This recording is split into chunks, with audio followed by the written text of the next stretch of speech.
नमो अरिहंताणं नमो सिद्धाणं नमो आयरीयाणं नमो वज्रायाणं नमो लोय सव्यसाहूनम्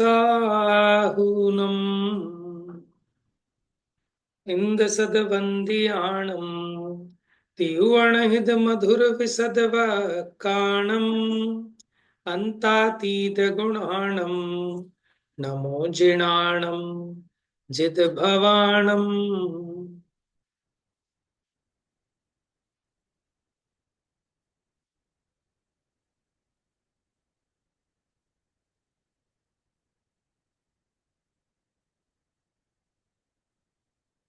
तो अपनी 128 नंबर की गाथा हुई थी जयसेनाचार्य के हिसाब से 120 नंबर की गाथा और तात्पर्य वृत्ति के हिसाब से 128 नंबर की गाथा।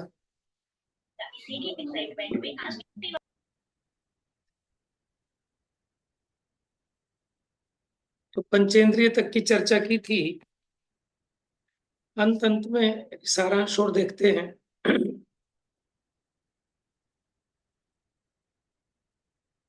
यहाँ पूर्वोक्त जीव स्वरूप के कथन का उपसंहार किया गया है।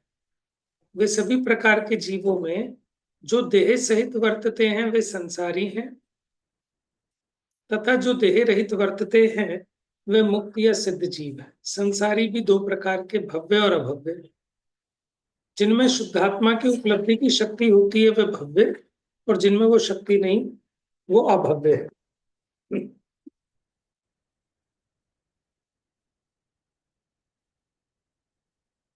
देखिए गाथा, क्योंकि जीव की चर्चा चल रही है अपनी नौ तत्वों के प्रतिपादन में।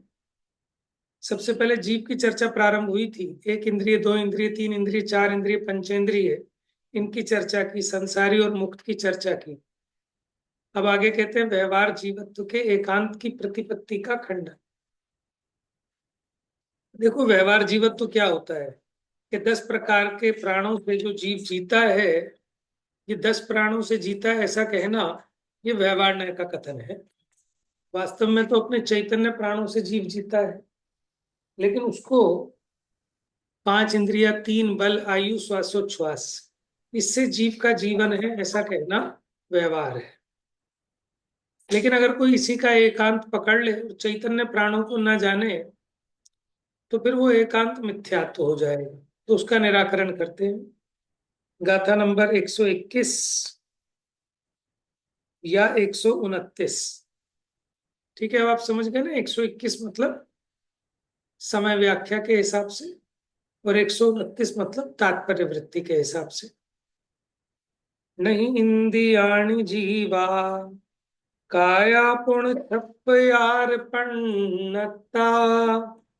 चम हवदिते सुनाणम जीवोत्तियतम परुवेन्ति।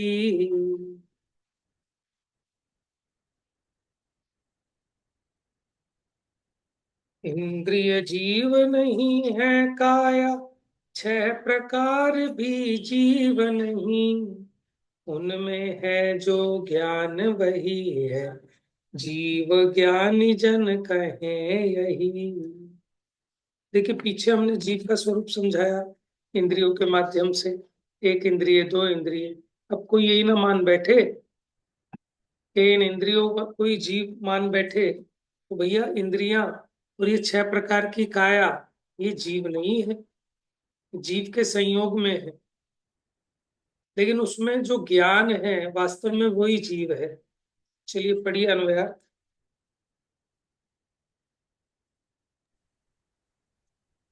इंद्रियां जीव नहीं है और 6 प्रकार की शास्त्रोक्त कायाएं भी जीव नहीं है। उनमें जो ज्ञान है वह जीव है, ऐसा ज्ञानी प्ररूपणा करते हैं। ठीक है। यह यह व्यवहार जीवत्व के एकांत की प्रतिपत्ति का खंडन है। यह जो एक इंद्रिय आदि तथा पृथ्वीकायिक आदि जीव कहे जाते हैं, वे अनादि जीव पुद्गल का परस्पर अवगाह देखकर व्यवहार नय से जीव के प्राधान्य द्वारा जीव कहे जाते हैं। निश्चय नय से उनमें स्पर्शन आदि इंद्रियां तथा पृथ्वी आदि कायाएं जीव के लक्षणभूत चैतन्य स्वभाव के अभाव के कारण जीव नहीं है। उन्हीं में जो स्व पर की ज्ञप्ति रूप से प्रकाशित ज्ञान है, उसे ही गुणा गुणी के कथनचित अभेद के कारण जीव रूप से प्ररूपित किया जाता है।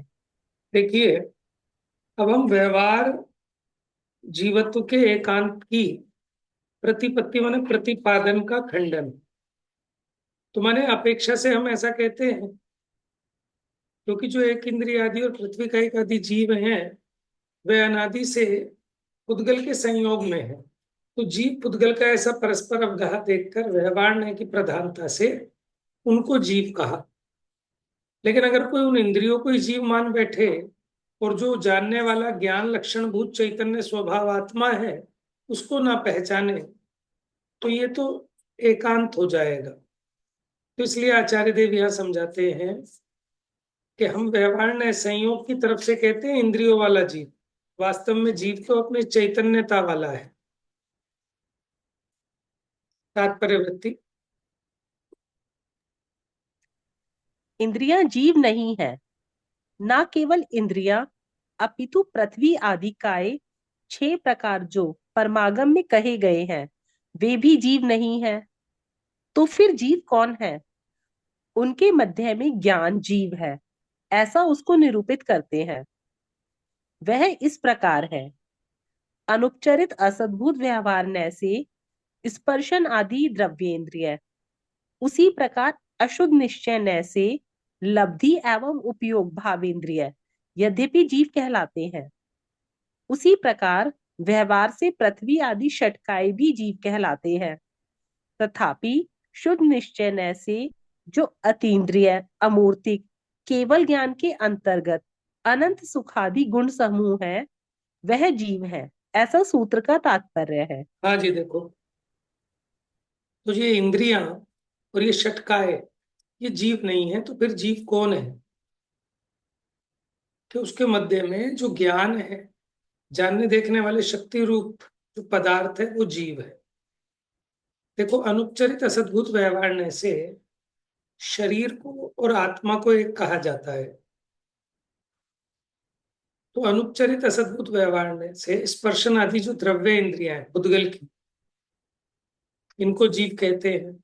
और अशुद्ध निश्चय से लब्धि और उपयोग रूप भाव इंद्रिया, देखो इनको अशुद्ध निश्चय ने इसलिए कहा, इसको अशुद्ध इसलिए पकड़ा क्योंकि अभी अपूर्ण है। संसार दशा में इंद्रियों के माध्यम से जीव का ज्ञान प्रवर्तता है, जिसके हमने भावेंद्रिय के नाम से जानते हैं। और भावेंद्रिय लब्धि और उपयोग रूप होती है। लब्धि माने उसकी उपलब्धि, कितने आपके ज्ञान का उघाड़ हुआ है वो उपलब्धि, और उसमें कितने का आप अभी व्यापार कर रहे हैं वो उपयोग रूप। तो ये लब्धि और उपयोग रूप भावेंद्रियां अशुद्ध निश्चय ऐसे जीव कही जाती हैं। ऐसे ही व्यवहार से पृथ्वी आदि षटकाय भी जीव कहलाते हैं। तथापि शुद्ध निश्चय ऐसे तो जो अतीन्द्रिय अमूर्तिक केवल ज्ञान के अंतर्गत अनंत सुख आदि गुण समूह है, वह जीव है। माने जीव के यथार्थ स्वरूप की पहचान करा रहे हैं। इस प्रकार 129 नंबर की गाथा पूरी हुई। अब 130 अथवा 122 नंबर की गाथा, अन्य से असाधारण ऐसे जीव कार्य का कथन। माने जीव का क्या काम है जो और द्रव्यों में नहीं है, तो उसकी पहचान कराने के लिए जीव के विशेष कार्यों को बताते हैं। जानदि पश्यति सर्वम् इच्छति सुखम बिभेदि दुःखादो कुव्वदिहिदमहिदम् कुव्वदिहिदं हिदं वा भुञ्जति जीवो फलम तेसिम्।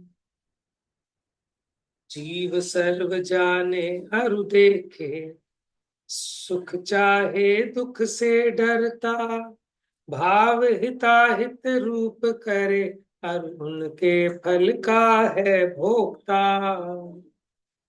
देखिए, इससे आप जीव को पहचान सकते हैं। हाँ, पूछिए। जीव का क्या कार्य है वो बताया। अभी संसार दशा में हम जीव की पहचान किन लक्षणों से करें? ये जो जानता है, पश्यति माने देखता है, सब माने सबको, इच्छति इच्छा करता है किसकी, सुख की, विभेदी माने भयभीत होता है किससे, दुख से, तुव्यदि हिदम हिदम वा, तो हित और अहित रूप भाव करता है, भुंजदि जीवो फलम तेसिम, और उनके फल को भुंजदि माने भोगता है, वह जीव है। अब देखो इतने से सब जीव की पहचान कर सकते हैं। हम्म। देखो शरीर नहीं जानता, अगर शरीर जानता होता तो इसमें से जब प्राण निकल जाते हैं, बॉडी पड़ी है, वो भी जाननी चाहिए। शरीर सुख दुख का अनुभव नहीं करता, नहीं तो मुर्दे को भी सुख दुख का अनुभव होना चाहिए। हित और अहित रूप जो भाव है, ये भला है और ये बुरा है, ठीक है ना, हित अहित रूप भाव, या मोटे रूप से कहें जो राग द्वेष रूप भाव करते हैं, ठीक है, वह भुंजदि जीवो फलम तेसी, और उनके फल को जो भोगता है, कि अपने अनुकूल हो गया हर्षित होता है, प्रतिकूल हो गया दुखी होता है, तो इन सब भावों को जो करता है वो जीव है। ठीक है, ये संसार दशा की अपेक्षा बताया। अब कोई कहे कि सिद्ध भगवान तो सुख नहीं चाहते, दुख से नहीं डरते, ठीक है, अभी उनकी अपेक्षा बात नहीं, एक सामान्य कथन है कि जीव ये जो अपने को शरीर रूप ही मानता था, तो इसको ये विवेक जागृत हो कि शरीर के बीच में कोई ऐसी शक्ति है जो इसमें रहते हुए भी सुख दुख का अनुभव करता है, अच्छे बुरे का विचार करता है, और उसके फल को भोगता है, जानता है, देखता है, सुख दुख का अनुभव करता है। तो इसलिए बच्चों की पाठ्य पुस्तक में जीव का लक्षण बताया, जो जानता है, देखता है, सुख दुख का अनुभव करता है। क्यों? और मूल गाथा में है देखो, ये 122 नंबर की गाथा, समय व्याख्या 130 नंबर, तात्पर्य वृत्ति के हिसाब से इसका नंबर, सर्वम इच्छति सुखम विभेदि दुखादो, ठीक है, कुव्वदि हिदम हिदम वा, हित अहित भाव को करता है, भुंजदि माने भोगता है उसके फल को। चलिए अन्वयार्थ पढ़िए। जीव सब जानता है और देखता है, सुख की इच्छा करता है, दुख से डरता है, हित अहित को, शुभ अशुभ भावों को करता है और उनके फल को भोगता है। क्योंकि ये सारे काम शरीर के नहीं है, उद्गल के नहीं है, ये जीव के काम है। अभी हम ये नहीं कह रहे कि करने योग्य हैं कि नहीं करने योग्य है, ठीक है ना, अभी हे उपादेय की चर्चा आगे करेंगे। अभी तो सामान्य जीव का लक्षण बताकर कि शरीर से भिन्न, इंद्रियों से भिन्न, उद्गल से भिन्न ये जीव को कुछ अपने अनुभव का विषय बना सके, ठीक है ना, कि जीव है क्या। अब टीका पढ़ी। यह अन्य से असाधारण ऐसी जीव कार्यों का कथन है। चैतन्य स्वभाव पाने के कारण कृत स्थित ज्ञप्ति तथा दृश्य क्रिया का जीव ही करता है। उसके संबंध में रहा हुआ पुद्गल उसका कर्ता नहीं है। जिस प्रकार आकाश आदि कर्ता नहीं है, उसी प्रकार चैतन्य के विवर्त रूप, परिवर्तन रूप संकल्प की उत्पत्ति जीव में होने के कारण सुख की अभिलाषा रूप क्रिया का, दुख के उद्वेग रूप क्रिया का तथा स्वसंवेदित हित अहित की निष्पत्ति रूप क्रिया का जीव ही करता है, अन्य नहीं है। शुभाशुभ कर्म के फलभूत इष्ट अनिष्ट विषय उपभोग क्रिया का सुख दुख स्वरूप स्वपरिणाम क्रिया की भांति जीव ही करता है, अन्य नहीं। तो देखिए, ये अन्य द्रव्यों से असाधारण ऐसे जीव के कार्यों का कथन है, क्योंकि चैतन्य स्वभाव वाला है, इसलिए कर्तृ स्थित ज्ञप्ति तथा दृश्य क्रिया का जीव ही करता है। कर्तृ स्थित माने कर्तापने में स्थित जीव काय का करता है, अपने जानने का। दृश्य माने देखने रूप क्रिया का करता है। उसके संबंध में रहा हुआ पुद्गल उसका करता नहीं। ये मेरे ज्ञान को ये शास्त्र नहीं करता, ठीक है, शास्त्र मेरे ज्ञान में निमित्त भले हो, मैं शास्त्र में से पढ़ के बोल रहा हूं, लेकिन ये जो मेरी जानने रूप क्रिया का कर्ता आत्मा है, ये जानने का कर्ता शास्त्र नहीं है, देखने का कर्ता ये चश्मा नहीं है, आंखें नहीं है, ठीक है ना। जानने का कर्ता है कान नहीं, आंखें नहीं, इंद्रियां, पर पदार्थ। तो जीव इसका करता है, ये काम जीव का है।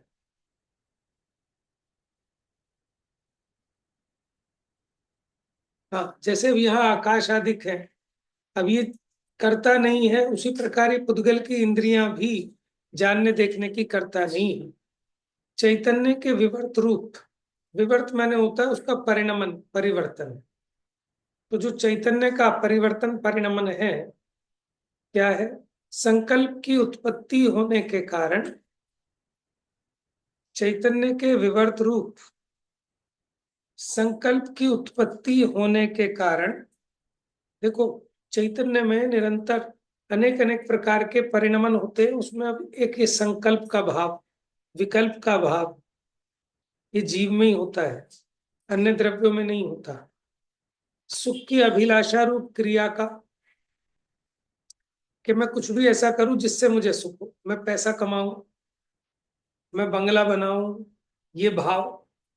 और दुख की उद्वेग रूप क्रिया का, माने जो दुखी होने रूप जो क्रियाएं हैं, उनका कर्ता भी जीव ही स्वयं है। स्वसंवेदित हित अहित की निष्पत्ति रूप क्रिया का, हित अहित में शुभाशुभ भाव भी पकड़ लिए,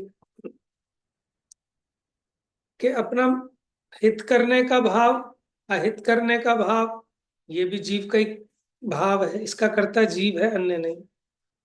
और शुभाशुभ परिणाम और शुभाशुभ कर्म के फलभूत इष्ट अनिष्ट, माने कोई इष्ट सामग्री मिल गई तो उसको भोगने का भाव भी जीव का होता है, अनिष्ट सामग्री मिली तो ये दुखी होता है, उसको भोगने का भाव जीव का ही है। तो सुख दुख रूप अपनी परिणाम क्रिया की भांति जीव ही इनका करता है, अन्य नहीं।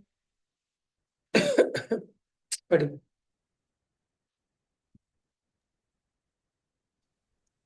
जानता है, देखता है।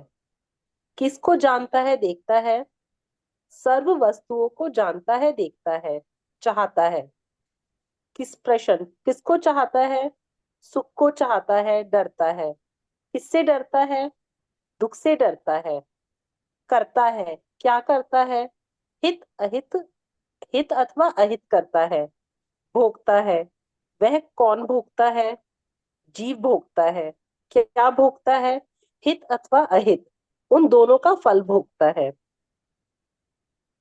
उसका विस्तार पदार्थ को जानने रूप ज्ञान दर्शन क्रिया का जीव ही करता है। उससे संबंधित पुद्गल कर्म नौकर्म करता नहीं है। सुख परिणति रूप इच्छा क्रिया का वही दुख, वही वही दुख परिणति रूप भय क्रिया का वही हित अहित रूप हित अहित परिणति कृत क्रिया का वही सुख दुख फलानुभव रूप भोग भोक्तृ क्रिया का वही जीव करता है।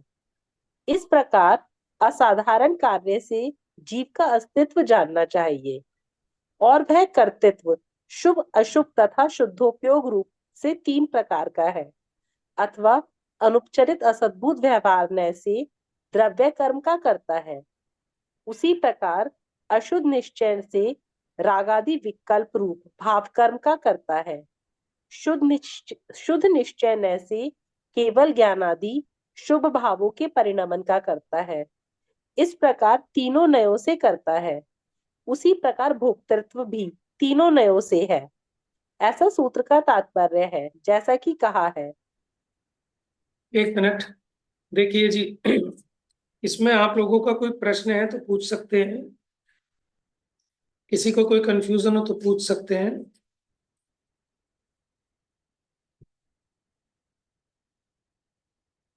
हम्म। देखिए, तीन नयों के द्वारा यहाँ कर्ता भोक्तापना घटित किया। शुद्ध निश्चय नय, अशुद्ध निश्चय नय से और व्यवहार नय से। व्यवहार नय में जो अनुपचरित असद्भुत व्यवहार नय है, वो जीव के जो एक क्षेत्रावगाही हैं, जैसे शरीर, कर्म। ठीक है, इनको जीव के साथ मिलाकर निरूपण करता है कि जीव कर्म को करता है, भोगता है, बांधता है। जीव शरीर की क्रिया को करता है, भोगता है। जीव और शरीर एक है, जीव और कर्म एक है, ऐसा निरूपण करने वाला अनुपचरित असद्भुत व्यवहार है। तो इस नए की अपेक्षा देखें तो ये जीव द्रव्य कर्म का करता है, और अशुद्ध निश्चय नय से देखें तो द्रव्य कर्म का नहीं, अपने रागादि भावों का ही करता है। अशुद्ध निश्चय ने अभेद अभेद को ग्रहण करता है, लेकिन अपने अशुद्ध भाव को। तो अशुद्ध निश्चय से जीव अपने अशुद्ध भाव का करता है, और शुद्ध निश्चय से अपने शुद्ध भाव का करता है, लेकिन पर द्रव्य का करता नहीं है, पुद्गल का करता नहीं है। ऐसे तीनों नयों से इनका कर्ता भी है और इनका भोक्ता भी है। अब बीच में एक गाथा कोट की है उन्होंने, वृद्रव्य संग्रह की गाथा 8। देखो, अब आप कहोगे वृद्रव्य संग्रह तो बाद में लिखा गया,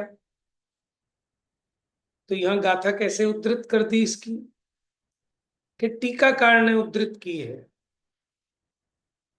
क्योंकि पंचास्तिकाय संग्रह तो कुनकुन आचार्य ने लिखा, ये तो बहुत पहले लिखा गया था। लेकिन इसकी टीका अमृतचंद्र आचार्य ने बाद में लिखी, और अमृतचंद्र आचार्य के भी लगभग शायद 1000 वर्ष बाद जयसेनाचार्य हुए। ठीक है, तब तक वृद्रव्य संग्रह लिखा जा चुका था। तो जयसेनाचार्य ने वृद्रव्य संग्रह की 8वें नंबर की गाथा यहाँ पे कोट की है। गाथा देखिए आप।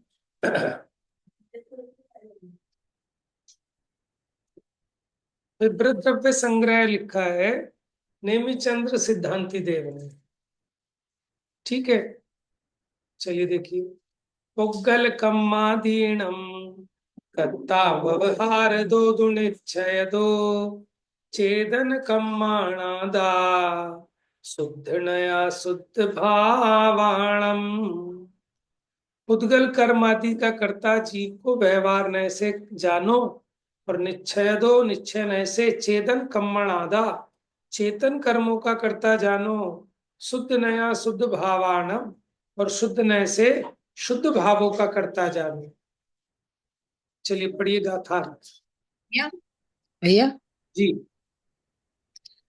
इसका क्या इसका मतलब ये है कि जो इसमें आपने बताया, मतलब आचार्य ने बताया कि जीव कर्मों का कर्ता नहीं है, मतलब हम चाह के पुण्य नहीं बांध सकते, चाह के पाप भी नहीं बांध सकते, वो तो मतलब हम तो सिर्फ भाव कर्म कर सकते हैं, यानी कि उसमें जो कर्म बंधेंगे वो हमारे हाथ में नहीं है, इसका मतलब तो। हाँ, लेकिन निमित्त नैमित्तिक संबंध है ना। जब आपके पुण्य भाव होते हैं तो पुण्य कर्म का आश्रय होता है, जब आपके पाप भाव होते हैं तो पाप कर्म बंधता है। इस अपेक्षा आपको कर्म का कर्ता व्यवहार ऐसे कहा जाता है,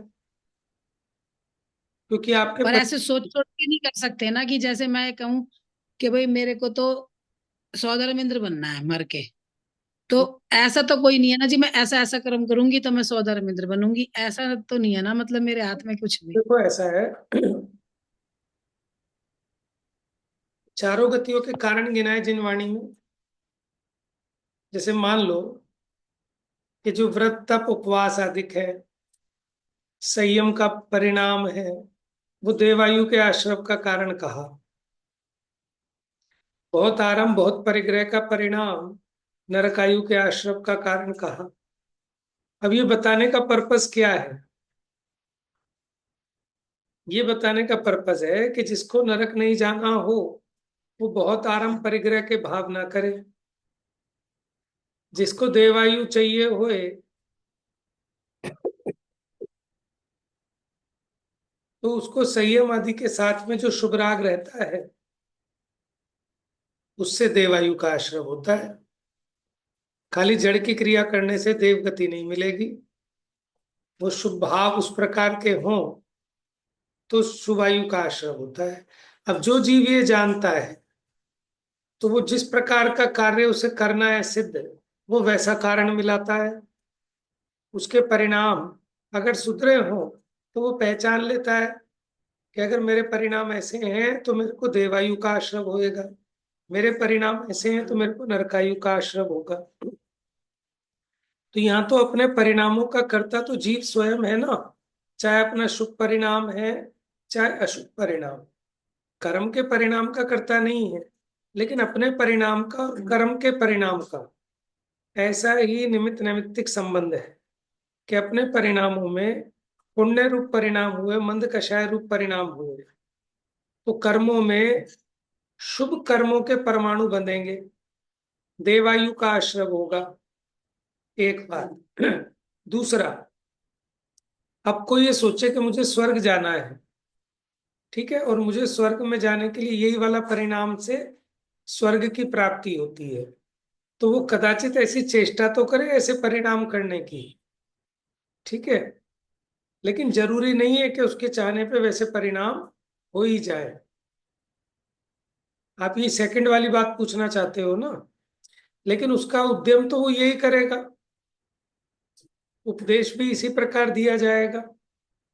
अब बच्चा है, उसको फर्स्ट आना है, तुम ये तो कहेंगे बेटे पढ़ाई कर अच्छे से लग के और इसको समझ बात को। ठीक है, अब वो कहे मैं समझना तो चाहता हूँ लेकिन मेरे से समझा नहीं जाता, आप क्या कहोगे? ठीक है, कोई बात नहीं बेटा, पास होना है तो होएगा, फेल होना है तो होएगा, वो तो अपने हाथ में ही नहीं है। बुद्धि में समझ में आना होगा आएगा, नहीं आना होगा नहीं आएगा। बात सच्ची है, लेकिन फिर भी ऐसा उपदेश नहीं देंगे। क्यों? क्योंकि ये देखा जाता है कि जो जीव बारंबार अपने उपयोग को वहां लगाता है, तो वो एक बार नहीं समझ में आता, दो बार नहीं समझ में आता, तीसरी चौथी बार में थोड़ा थोड़ा समझ में आने लगता है, क्योंकि इसकी रुचि के अनुसार कर्म के भी उपशमादिक स्वयं होते। टोडरमल जी ने 9वें अध्याय में पुरुषार्थ से ही मोक्ष की प्राप्ति में इसका वर्णन किया है। अब ये जीव मोह को गलाना तो चाहता है, मोहनीय कर्म का अभाव तो करना चाहता है, तो क्या करे कि अपने उपयोग को तत्व विचार में लगा, तत्व निर्णय में लगा। कि कोशिश तो बहुत करते हैं, लगता नहीं है। कि तू सच्ची कोशिश नहीं कर रहा, दोबारा से कोशिश कर, फिर से ढंग से विचार कर, गुरुओं की शरण में जा, सत्संगति कर, ठीक है, जिनवाणी का अवलोकन कर, गारंटी से। तो जब ये जीव बारंबार अपने उपयोग को वहां लगाता है, तो वहां लगाने से जैसे रसरी आवत जात ते सिल पर परत निशान, क्या करत करत अभ्यास के जड़मति होत सुजान। तो उसी प्रकार टोडरमल जी ने लिखे हैं शब्द, मैं आपको निकाल के दिखाऊंगा, या आप देख सकते हैं पुरुषार्थ से मोक्ष प्राप्ति, ये प्रकरण पढ़ लेना सभी लोग 9वें अध्याय का।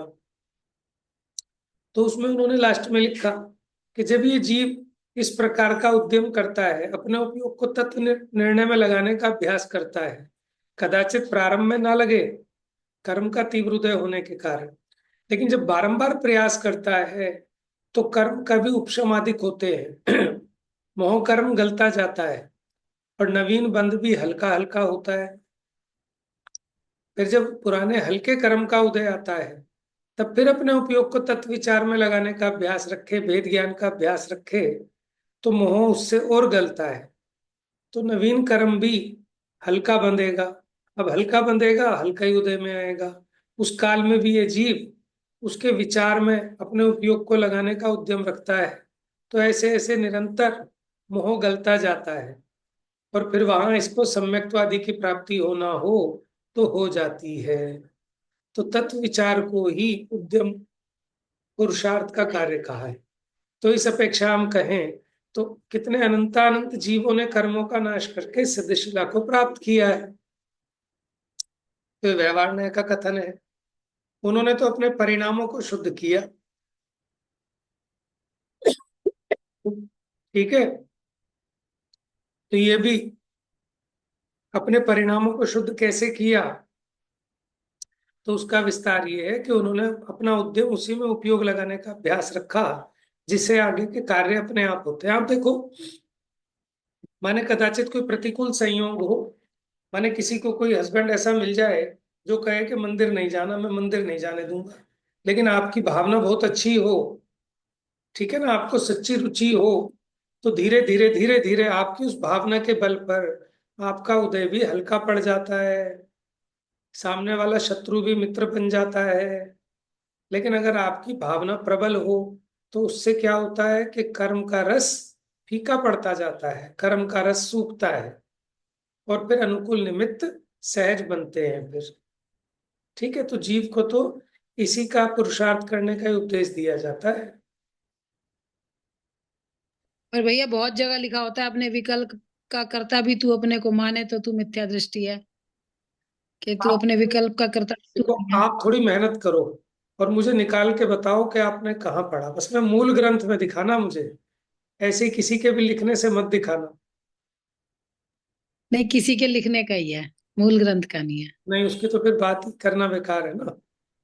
क्योंकि देखो, जमाना ठीक। ऐसा आ गया है कि ना तो किसी की कोई कलम को रोक सकता, ना किसी की जुबान को रोक सकता। जिसके जो जी में आए वो लिखे। कोई कॉपीराइट भी नहीं चाहिए, कोई ऐसी एजेंसी भी नहीं है जो उसे पेनलाइज करे, है ना।